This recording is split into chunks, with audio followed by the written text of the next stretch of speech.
آج پاکستان کی سرزمین بے آئین ہو چکی ہے، عدالتیں بے اختیار ہو چکی ہیں اور سول آرڈر ختم ہو چکا ہے۔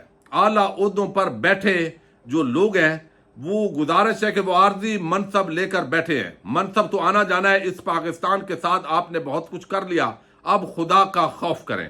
پھر اس کے اندر توفیق آصف صاحب ہیں، انہوں نے جو گفتگو کی ہے توفیق صاحب نے، وہ کہتے ہیں ہم نے پہلی دفعہ دیکھا کہ پارلیمان کے اندر عوام کی آواز کو دبانے کے لیے قانون سازی کی گئی، تو انہیں پارلیمنٹ کا قانون بنایا گیا، عام شہریوں کے دبانے کے لیے آفیشیل سیکرٹ ترمیمی ایکٹ بنایا گیا، اور وہ کہتے ہیں کہ اصل ذمہ دار اعلیٰ عدلیہ اور ججز میں تقسیم جو ہے اس کی وجہ سے یہ سارا کچھ ہوا ہے۔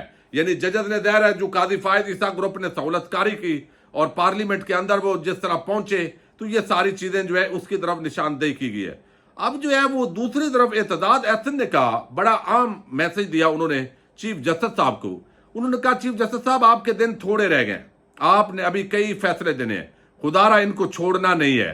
پھر وہ کہتے ہیں چیف جسٹس صاحب فوجی عدالتوں کے کیس کا فیصلہ کریں، میں کہتا ہوں آپ کا وہ فیصلہ روایت بنا دے گا۔ بے شک فیصلہ ہمارے خلاف کریں، مگر کریں ضرور۔ قوم کو پتہ چلنا چاہیے کون محترم جج جسٹس اے آر کارنیلس کی پیروی کرتا ہے اور کون سا جج جسٹس منیر کی میراث لے کر چل رہا ہے۔ آج پاکستان کے آئین پر حملے کیے جا رہے ہیں، عدالتوں کو بے توقیر کیا جا رہا ہے۔ فیصلہ دینے کے بعد چیف جسٹس صاحب آپ گھر چلے جائیں اور آرام کریں، آپ کو کوئی ہاتھ نہیں لگا سکے گا۔ یعنی آئین کے مطابق فیصلہ کریں، دباؤ میں نہ آئیں، ڈرے نہیں، گھبرائے نہیں۔ پھر انہوں نے کہا نازک وقت ہے، آئین پر حملے، عدالتیں بے توقیر ہو رہی ہے، عدالتیں حکم دیتی ہیں گرفتار نہیں کرنا، پھر بھی پکڑ لیا جاتا ہے، سپریم کورٹ کے فیصلوں پر عمل درآمد نہیں ہوتا۔ پھر انہوں نے کہا کہ ڈی مارچ کیا گیا، یہ جو سائفر کا مقدمہ ہے اس کا پوسٹ مارٹم کیا گیا کہ یہ جس طریقے سے ایک تھرڈ کلاس جو سیکٹری ہے امریکہ کا وہ دھمکی دیتا ہے اور پاکستان کا سفیر جو ہے وہ سائفر لکھتا ہے، اور اس کے بعد ملک کا جو وزیر اعظم ہے وہ عوام کے سامنے اس کا مفہوم لے کر آتا ہے، تو بجائے اس کے کہ اس پر تحقیقات ہوں کہ اس کے اندر کیا لکھا گیا، اس کو تو تسلیم بھی کر لیا گیا، لیکن اس کے باوجود ملک کے وزیر اعظم کے خلاف جو ہے وہ ایک محاذ کھڑا کیا گیا۔ جو ڈاکٹر بابر امان ہے انہوں نے بڑی عام گفتگو کی، انہوں نے کہا کہ اس وقت پاکستان کے سب سے بڑے صوبے میں خواتین سیاسی بنیادوں پر جیلوں میں بند ہیں۔ سپریم کورٹ سے اپیل کرتا ہوں کہ سیاسی انتقام میں جیلوں میں بند خواتین کے حوالے سے ایکشن لیں۔ آپ کس بات کا انتظار کر رہے ہیں؟ دستور ہو تو خواتین کو ایک کیس سے بری ہونے پر دوسرے کیس میں گرفتار نہیں کیا جا سکتا۔ ملک کو دل دل سے نکالنے کا واحد راستہ آئین کی پیروی میں ہے۔ آئین پاکستان کہتا ہے کہ 90 دنوں کے اندر انتخابات کروائے جائیں، تو لہذا یہ انتخابات ہونے چاہیے۔ چیف جسٹس صاحب جو ہے وہ اب ساری چیزیں، جو لطیف کھوسا ہے انہوں نے بھی بڑی جذباتی تقریر کی ہے۔ وہ کہتے ہیں امریکہ کے تھرڈ کلاس بیوروکریٹ ڈونلڈ لو کے کہنے پر پاکستان کے وزیر اعظم کو ہٹاتے ہو، اس سے بڑی سازش اور کیا ہوگی، یہ انہوں نے بات کی۔ ایک دفعہ وہ کہتے ہیں چودھری پرویز الہی کیس میں ہائی کورٹ تو انہیں عدالت میں سزا دے تو کوئی پولیس والا غیر قانونی احکامات نہیں مانے گا، لیکن اب دیکھتے ہیں اس پر۔ پھر انہوں نے کہا کہ آج کے کنونشن سے اس ملک کی سمت کا تعین ہوگا۔ لفٹ میں پھنسنے پر گھٹن کا احساس ہوا، سوچا عوام کا کیا حال ہوگا۔ مجھے 25 کروڑ عوام کی گھٹن کا احساس ہوا جس سے آج وہ گزر رہے ہیں۔ آج ایک امریکی بیوروکریٹ نے ہمارے سفیر کو دھمکی دی، ایک امریکی بیوروکریٹ کے کہنے پر ہمارے وزیر اعظم کو گھر بھیج دیا گیا۔ تو یہ آج عمران خان کے حوالے سے لطیف کھوسا، ان کا تعلق پیپلز پارٹی سے ہے، وکالت وہ ضرور کر رہے ہیں عمران خان کی، لیکن انہوں نے اس کا جو پورا معاملہ کھولا ہے اور وہ انہوں نے بات کی ہے کہ یہاں پر ایک امریکہ کی دھمکی پر وزیر اعظم کو گھر بھیجا گیا۔ کہتے ہیں آفیشیل سیکرٹ ایکٹ وہ ہے جس پر صدر نے دستخط ہی نہیں کیے۔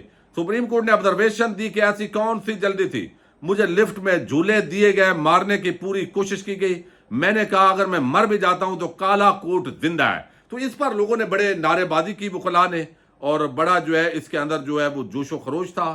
اور آج کی جو گفتگو ہوئی ہے اس کے اندر خاص طور پر جو ربیہ باجوہ ہیں، انہوں نے جس انداز کے اندر، میں تھوڑا سا آپ کے سامنے اس لیے رکھ رہا ہوں چونکہ حامد خان کی اور عابد زبیری صاحب کی جو گفتگو ہے اور جو اعلامیہ ہے اس کا، وہ میں نے اگلی ویڈیو میں آپ کے سامنے تفصیل سے رکھنا ہے۔ اب اس کے اندر ایک تو کہا گیا جس طریقے سے وہ کہتے ہیں کہ جناب نہ کوئی آئین نہ کوئی قانون، دھرتی ماں پکار رہی ہے، منتخب وزیر اعظم کو تختہ دار پر لٹکا دیا، عمران اٹک میں بند ہے، مجھے مارنے کی کوشش کس نے کی، موجودہ حالات سے مارشل لا بہتر ہے۔ یہ سردار لطیف کھوسا نے باتیں کی۔ پاکستان بچانے کی تحریک شروع کر چکے اور وکلاء نکل آئے ہیں آئین اور پاکستان بچائیں گے. لاہور بار جو ہائی کورٹ بار ایسوسیشن کے صدر ہیں اشتیاق خان, انہوں نے گفتگو کی. رانا اعجاز ایڈوکیٹ نے گفتگو کی. پھر اس کے اندر جو آفتاب باجوہ ہے انہوں نے بڑی عام گفتگو کی ہے کہ جو وکلاء کالی بیڑے ہیں اور جنہوں نے یہ قوانین پاس کروانے میں معاونت کی ہے ان کو نام لینے چاہیے آدم نذیر تارڑ وغیرہ کا, اور جنہوں نے فوجی عدالتوں کے اندر سویلین کے ٹرائل پر اپنے چھوٹے چھوٹے مفادات کے لیے یہ وکلاء کو تقسیم کرتے ہیں. اور بتایا گیا کہ سپریم پھر جہاں پر جو ہے وہ اب بند کمروں ایوانوں میں بات نہیں ہوگی, سڑکوں پر ہوگی. احمد اویس بیر نکلیے اور ملک اور آئین بچائیے, یہ انہوں نے تقریر کی ہے. پھر پنجاب میں آج انسانی حقوق یاد آئے, مگر جب ہم بول رہے تھے تو سب خاموش تھے. سپریم کورٹ بار خاموش تھی. آج بھی مسنگ پرسن کی تعداد بلوچستان میں زیادہ ہے. یہ بلوچستان کے وکیل صاحب ہیں, انہوں نے بات کی. پھر نعیم قریشی ایڈوکیٹ, انہوں نے کہا کہ یہاں پر وہ کہتے ہیں فوج کا کام سرحدوں کی حفاظت کرنا ہے, مگر فوج ڈی ایچ اے بنا رہی ہے. ججز کو مراحت مل گئے مگر عوام کو انصاف نہیں ملا. یعنی جوڈیشری کی جو موومنٹ تھی 2007 کی, ججز نے فائدہ اٹھایا لیکن عوام وہی کی وہی کھڑی ہے. اور پھر جو ہے وہ کہا گیا مقصود بٹر کی طرف سے بددیانت ججز, جرنیل, سیاستدان, وکلاء ہمارے قومی مجرم ہیں. مراحت یافتہ اشرافیہ کے خلاف کھڑا ہونا ہوگا. عدلیہ سے ہم مایوس ہو چکے. ملک میں آئین ہے مگر اس کی پامالی سر عام قتل ہو رہا ہے.